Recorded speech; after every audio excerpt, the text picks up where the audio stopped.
लंबी आयु, निर्धन और अनेक क्रियाशील होंगे।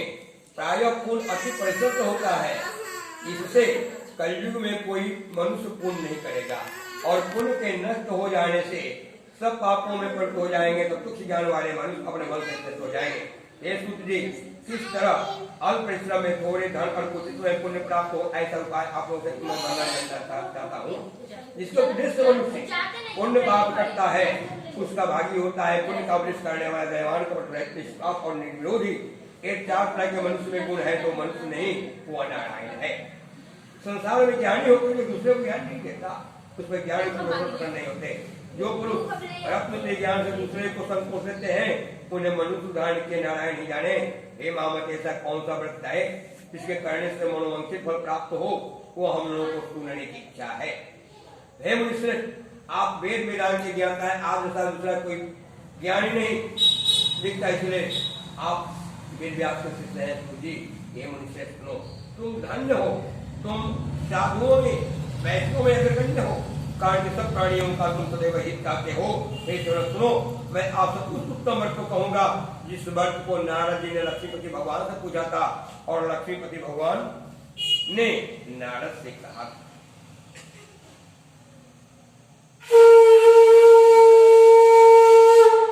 एक बार बोलिए श्री सत्यनारायण स्वामी की जय, भगवती जी महारानी की जय, वीर बजरंग बली की जय। एक समय नारद जी समस्त प्राणियों की हित की इच्छा के लिए तीनों लोकों में घूमते हुए मृत्यु लोक में आए। उन्होंने देखा कि सब प्राणी अनेक योनियों में उत्पन्न होकर कष्ट में है, अपने किए हुए पाप कर्म का कलेश से झेल रहे हैं। ये देखकर विचार किया कि इन लोगों का दुख कैसे दूर हो। ऐसा सोचकर भगवान विष्णु के पास गए, जहाँ शुक्लवाणी उच्चारण भुजाएं उन्होंने शंख चक्र उदाहरण किए वाला सुवित हो रहे थे, उनको देखकर स्तुति करने लगे। नारद जी बोले कि हे महाराज, आप न वचन से कहने दो, न मन में न रखने दो, अनय धारण जो है अत्यंत शक्तियुक्त और निर्गुणात्मा है। हे महाराज, आप सब प्राणियों को उत्पन्न करता, भक्तों के दुख के नाशक है। ये सुन भगवान विष्णु बोले कि हे नारद, तुम क्या किस काम से हो, क्या जानना चाहते हो, तुम्हारे मन में क्या है, जो हमसे पूछोगे हम कहेंगे। नारद जी बोले कि सब प्राणी अनेक योनियों में उत्पन्न होकर के नेक पाप कर्म से कैसे छोड़े हैं। ये महाराज, इस छोटे उपाय से कलेश दूर हो, मैं ये उपाय सुनना चाहता हूँ। भगवान बोले कि समुद्र पर कृपा करके तुम लोगों से प्रश्न पूछा है, जिसके करने से मनुष्य मोह से छूट जाए। मैं ऐसा उपाय कहता हूँ, सुनो। हे नारद, जो व्रत तीनों लोगों में दुर्लभ है, आज आपके कार्य से प्रकाशित कर रहा हूँ। वह श्री सत्यनारायण स्वामी का व्रत है, जिसको विधि पूर्वक करने से मनुष्य इस रूप में सुख और परलोक से मोक्ष मिलता है। यह सुनकर नारायण जी बोले कि इस व्रत का क्या फल है, पुरुष में किसने किया था, किस समय यह व्रत करना चाहिए, आप विचार को कहिए। भगवान ने कहा कि इसके करने से दुख शोक का नाश, धन धान्य की वृद्धि और संतति की प्राप्ति तथा सर्वजय प्राप्त होती है। इस व्रत से मनुष्य भक्ति युक्त सदा किसी भी दिन सायंकाल सत्यनारायण स्वामी का पूजन करे और भाई बंधु ब्राह्मणों के साथ धर्मयुक्त सवा से उत्तम नैवेद्य भोग लगावे। केले का फल, घी, दूध, गेहूं का चूर्ण न हो तो चावल का चूर्ण, बेकार अथवा गुड़ मिलावे अथवा हिसाब से सवा पाव सवा से मिला करके भगवान सत्यनारायण स्वामी को भोग लगावे और बंधुओं के साथ कथा को सुनकर ब्राह्मण को यथाशक्ति दक्षिणा दें। सत्यनारायण के प्रसाद को अपने भाई बंधुओं के साथ खाकर रात्रि में भजन भाव करें। तदनंतर श्रोतागण सत्यनारायण का नाम स्मरण करते हुए अपने अपने घर को जाए। इस प्रकार व्रत करने से मनोवांछित फल मिलता है। विशेषकर इस कलयुग में प्रतिफल से बढ़कर दूसरा कोई उपाय नहीं है। हे नारद, जिन्होंने इस व्रत को पहले किया था, सुनो। काशीपुर में एक सदानंद नामक ब्राह्मण थे। वो भूख प्यास से होकर भिक्षा मांगने के लिए पृथ्वी पर घुमा करते थे। एक दिन भगवान को स्वयं दया आ गई। ब्राह्मण उस दुखित ब्राह्मण के पास जाकर के अपना ब्राह्मण के रूप में धारण करके पूछे कि ये ब्राह्मण देवता आप पृथ्वी पर क्यों घुमा करते हैं? अगर आपकी इच्छा हो तो कहिए। वो ब्राह्मण बोला कि देखिए, मैं बहुत गरीब हूँ, भिक्षा के लिए घूमता हूँ, यदि आप कोई उपाय जानते हो तो कहिए। वो बुढ़े ब्राह्मण भगवान बोले कि हाँ, मनोरथ को सिद्ध करने वाला एक अति उत्तम व्रत है सत्यनारायण स्वामी का व्रत है, जिसे करने से मन सब पापों को छूट जाता है। ऐसे बुढ़े ब्राह्मण का कंठ ध्यान हो गए। ब्राह्मण समझ गया कि कोई साधारण ब्राह्मण या कोई नहीं थे। ऐसा सोचकर प्रतिज्ञा किया कि कल मैं भिक्षा मांगूंगा और जो दर प्राप्त होगा मैं सत्यनारायण स्वामी का कथा अवश्य कराऊंगा। इस चिंता में ब्राह्मण को रात भर नींद नहीं आई। सुबह हुआ, स्नान ध्यान किए और संकल्प किया कि भिक्षा मांगने जो मेरा भगवान को पुण्य होगा, ऐसा कर भिक्षा मांगने निकल गए। हरि कृपा उनको दूना दर प्राप्त हुआ। ब्राह्मण बहुत खुश हुआ, अपने से पूजन का सामग्री फल मूल इत्यादि लिए और लेकर घर आए। भाई बंधुओं को बुलाकर श्री सत्यनारायण स्वामी का व्रत किए और उसी व्रत के प्रभाव से वो सब पापों से छूट करके मोक्ष तक प्राप्त किए और धन धान से परिपूर्ण हो गए और सब उनके वंशजों का दुख नष्ट हो गया। इस प्रकार से ये पूजन करने से दुख अवश्य नष्ट हो जाता है। ऐसा कहकर दूसरा अध्याय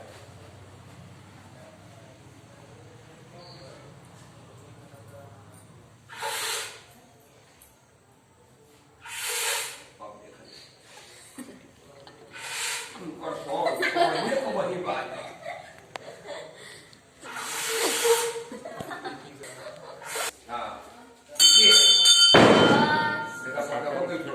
विष्णु भगवान ने जिस तरह कहा था तुमसे मैंने कहा और दूसरी बात पूछोगे तो पूजन कर रहा था। एक लकड़हारा भूख और प्यास से पीड़ित था। वो ब्राह्मण देवता घर में प्रवेश कर गया।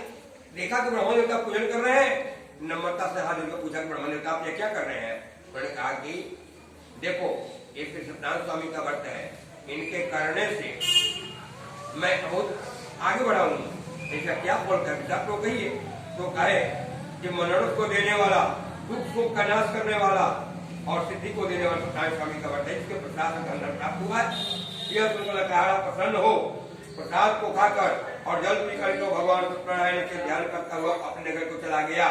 आज लकड़ी बेचने से धन प्राप्त होगा, मैं सतदेव के उत्तम व्रत को करूंगा।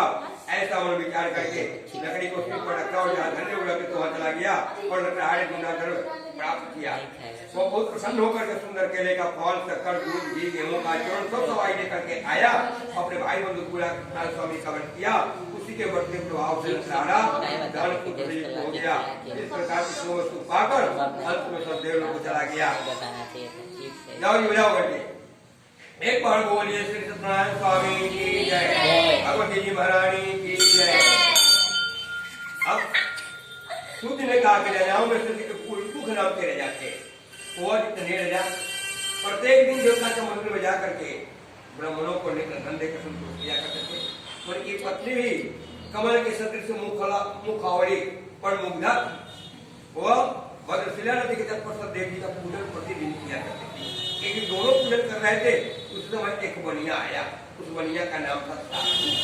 वह देखा कि राजा पूजन कर रहे हैं, उनके जाकर पूछा कि अब क्या कर रहे हैं, करने से क्या फल होता है तो बताइए। वो बोले ऐसा लो सुनो, ये अति तेजस्वी भगवान विष्णु का पूजन है जो अपने भाई बंधुओं के साथ पुत्रादि प्राप्ति की शक्ति कहता है।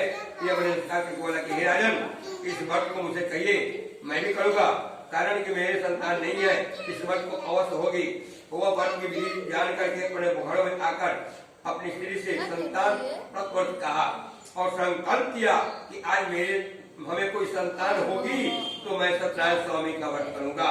तो नहीं इस समय में उसकी स्त्री बहुत हो गई और 10 महीना में एक सुंदर कन्या को उत्पन्न किया। जैसे शुक्ल पक्ष में चंद्रमा की ज्योति बढ़ती है उसी तरह वह धन धान से बढ़ने लगी। एक दिन उसकी पत्नी लीलावती बोली कि आप पहले का मनता माना हुआ कथा क्यों नहीं कावा लेते? तो वह कहा कि घबराओ मत, इसका नामकरण तो लीलावती हो ही गया, जब शादी होगी तो उसका पूजन कर दिया जाएगा। ऐसे समझा कर बढ़िया में पाठ चला गया। जब कुछ दिन के बाद आया तो देखा कि लड़की भी हाथों को दिखाई दे रही है। वह दूध को बुलाया और कहा कि जाकर कुछ सुंदर वर ढूंढ करके ले आओ। वो गया, सुंदर वर ढूंढ करके लाया, विधि विधान से पूजन कर दिया गया, विवाह भी हो गया। लेकिन अब भाग्यवंत भगवान का कथा तो भूल गया। भगवान नाराज हो गए, लेकिन जाओ तुम्हें भारी कष्ट पड़ेगा। इधर बनिया अपने दमाद को भी ले जाकर के प्रसादपुर नामक नगर में जाकर व्यापार करने लगा। एक समय की बात कि वहीं के राजा के घर में माया रूपी चोर ने चोरी किया और धन वहां रख करके छिप गए, और जब धन लेकर के छिप गए तो राजा साधु के निकट आकर के आया और उनको जो था वो पकड़ लिया था कि धन कहाँ से, ऐसा पकड़ कर दोनों ससुर दामाद को ले जाकर राजा के पास ले गया और कहा कि मैं 2 चोर लाया हूँ, इसको देख करके अपने विचार से आज्ञा दीजिए। वो अपने विचार से आज्ञा दे दिया कि इन लोगों को कठिन सजा दे करके बंदी खाने में बंद कर दो। ऐसा इन लोगों के साथ हो गया। अब आगे क्या होता है ऐसा देखे। बजाओ रोहित, तो सॉन्ग से बजाओ,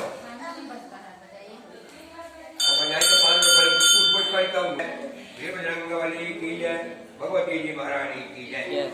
कुछ बोले सदैव जी की माया से राजा ने उन दोनों बढ़िया का कुछ नहीं सुना, कितना हूँ रोए गए। अब इधर साधु दामाद भी जेल में। अब जब दिन भी करता था चार तरफ से, अब उसके घर में भी चोरी हो गई, रोग व्याधि सताने लगा, इतना तक कि भूख प्यास से लीलावती खाने की चिंता में घर घूमने लगी। पुत्री कलावती भी नित घूमने लगी।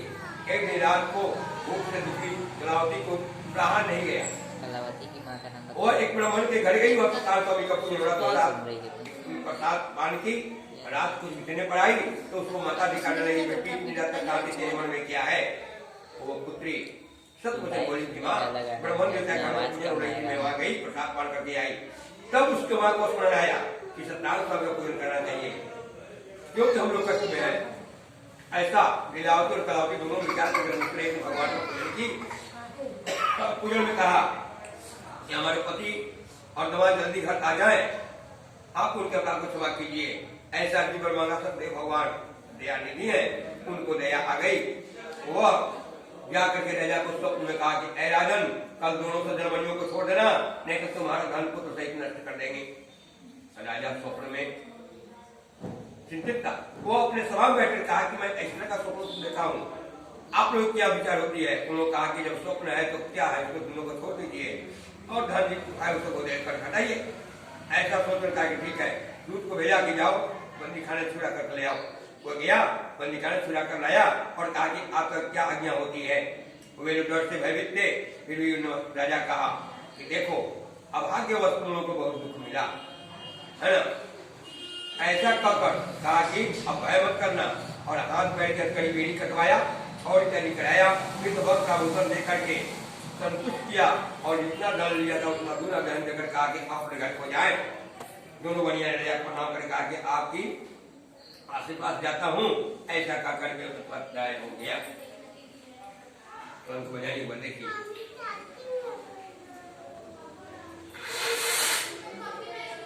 जय बजाओ,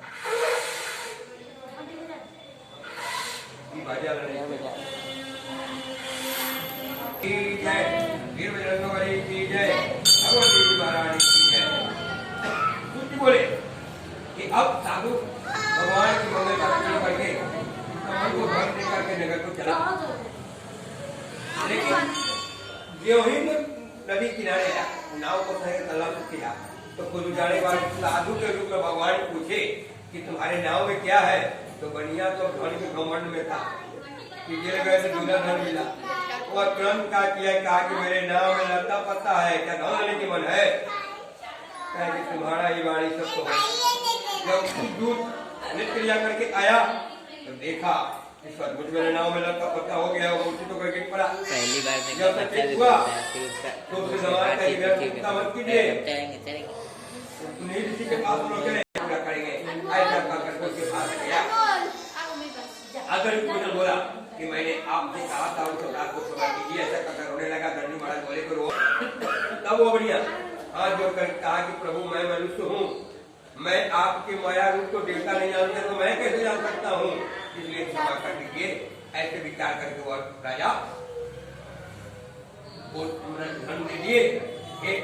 वो अपने नगर के निकट आया तो अपने दूसरे कहा कि धन इकट्ठा करने वाले दूध को भेजो और मेरा रतनपुर वही दिखाई दे रहा है। दूध गया।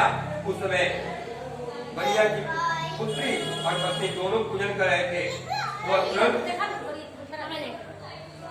कहा कि अपने पुत्री को कि तुम पूजन समाप्त करते हैं ना, मैं अपने पति के दर्शन पे जाता हूँ। ऐसे सबको खबर पाकर वहाँ पहुंचे। इधर लड़की भी जल्दी जल्दी पूजन समाप्त करके ये भी अपने पति को देखने चली गई। भगवान नाराज हो गए कि पूजन समाप्त कर ली, प्रसाद तो पान नहीं की और अपने पति को देखने चली गई।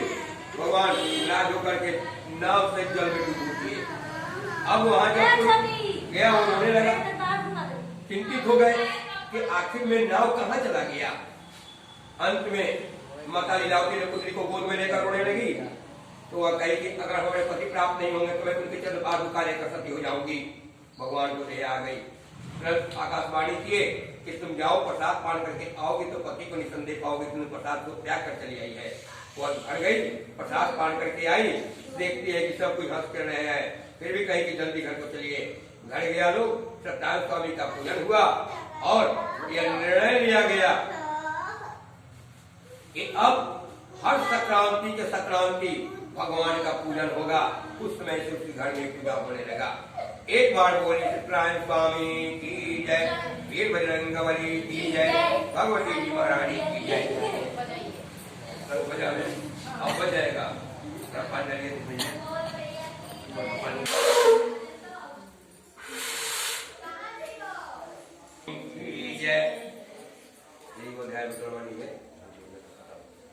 बोले प्रजा पालन तत्पर एक पूजन नाम कराया था, जिसको सदैव प्रसाद को त्यागने से पाया था। जिस मन में जाकर मृगाली अनेक पशुओं को मारा, पीछे आकर वट वृक्ष में नीचे सदैव प्रसाद को पूजन किया और राजा वहाँ प्रसाद जाकर नहीं लिया। वो अपने घर चला आया, कहा कि ये प्रसाद में पानी लेकिन जब घर आया तो देखा कि उनके 100 संतान तो बड़े पड़े हुए थे।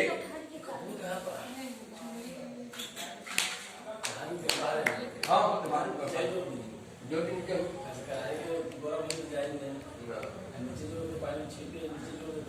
पानी छिड़के जोड़ भूमि शुद्ध का सब इस प्रकार से वह श्रद्धा होकर इसलिए पूजन करूंगा। ऐसा श्रद्धा उसको जगी कि जरूर ईश्वर की कृपा है।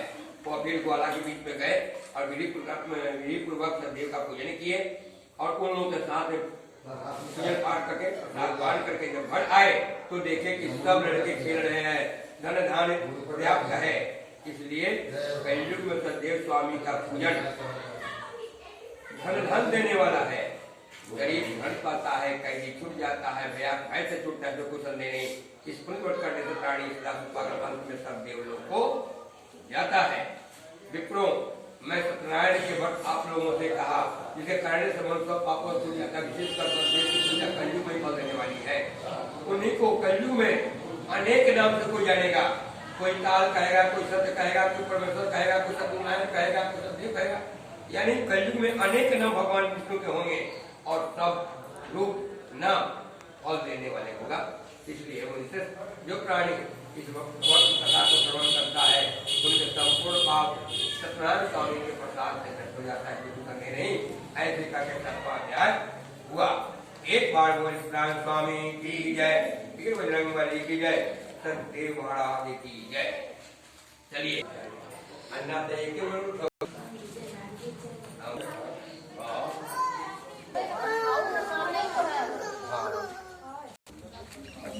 स्वाहा स्वाहा स्वाहा स्वाहा स्वाहा स्वाहा स्वाहा स्वाहा स्वाहा स्वाहा स्वाहा स्वाहा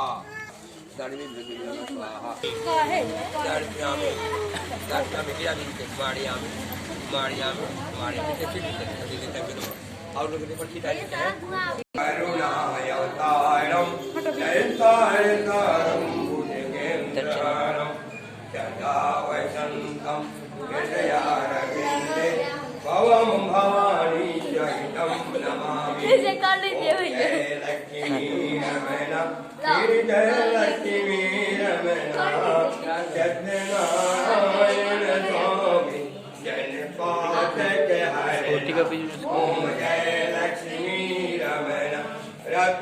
चरित सिंहासन अद्भुत विराजे स्वामी अद्भुत विराजे नारद करत निराजन नारद करत निराजन घंटा ध्वनि बाजे ओम जय लक्ष्मी रमण प्रगट भई कलि कारण द्विज को दरस दियो स्वामी द्विज को दरस दियो बोलो ब्राह्मण बन कर बोलो ब्राह्मण बन कर कंचन महल कियो ओम जय लक्ष्मी रमण गुण बल वीर कटारो जिन पर कृपा करी स्वामी जिन पर कृपा करी चंद्रचूड़ एक राजा चंद्रचूड़ एक राजा उनकी विपत्ति हरी ओम जय लक्ष्मी रमण वैश्व मनोरथ पायो सदा तज दीनी स्वामी सदा तज दीनी सो पल भोग्यो प्रभु जी सो पल भोग्यो प्रभु जी फिर स्तुति कीनी ओम जय लक्ष्मी रमणा भाव भक्ति के कारण चिन चिन रूप धरयो स्वामी चिन चिन रूप धरयो शरदाधारण कीनी सरदाधारण कीनी तिनके काज करयो ओम जय लक्ष्मी रमणा बाल बाल संग राजा वन में भक्ति करी स्वामी वन में भक्ति करी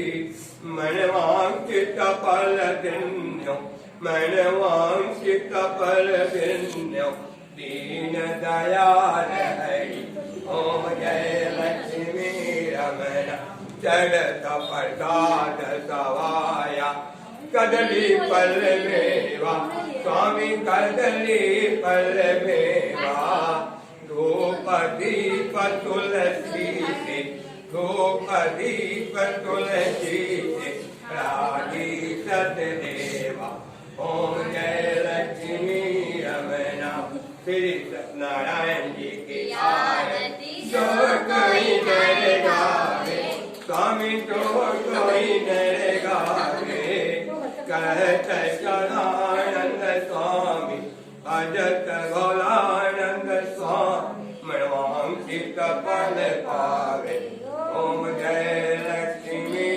रमणा माता जी दिखाई ओम